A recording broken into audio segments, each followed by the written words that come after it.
Basir Ahmed is a translator who worked for Ohio-based Mission Essential personnel in his home country of Afghanistan.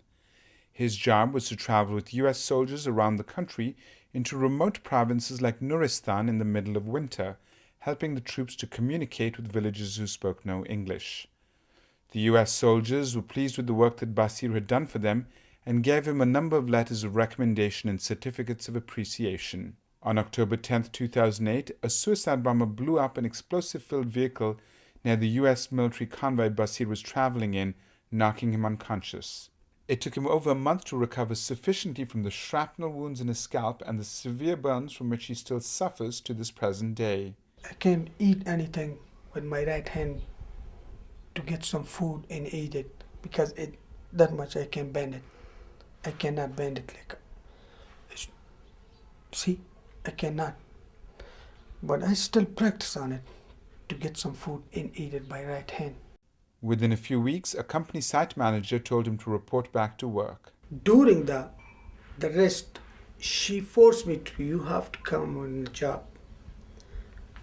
Otherwise, I'm gonna fire you. I don't need you. We got a lot of interpreters back outside the door. I say, okay, I'm coming. After 1 month, she sent the invoice, like a payment. I saw my payment is about $565 for a month. Believe me, I'm gonna do a job. I went every day to the job, and she sent me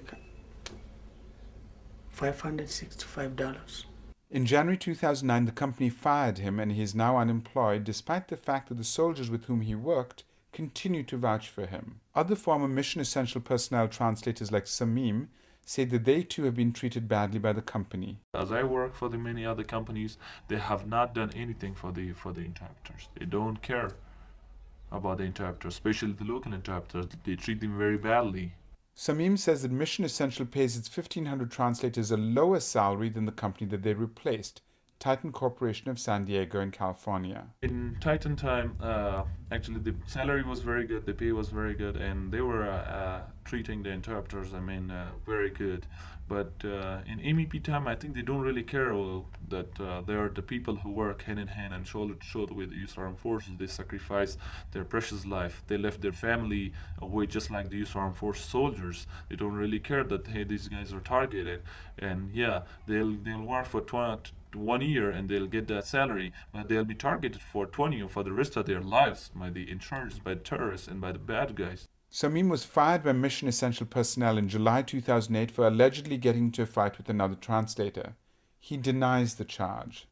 Unlike Basir, he was not injured, so he quickly found a better paying job with another contractor. Yet injuries and unemployment are not the only problems that these translators face. Believe me, my family is too scary right now. And one day I saw some night letter from the Taliban. They put it in our door. Your 3 brothers work with the U.S. Army. Quit your job. Otherwise, I'm gonna kill your whole family. If we are fired or if we stop working anymore, so it's a kind of dangerous for us to stay in Afghanistan. Even we are working, it is dangerous. If any insurgent, they like Taliban, Al Qaeda, if they come to know that he is the one who is working with Americans, so they'll not let us go.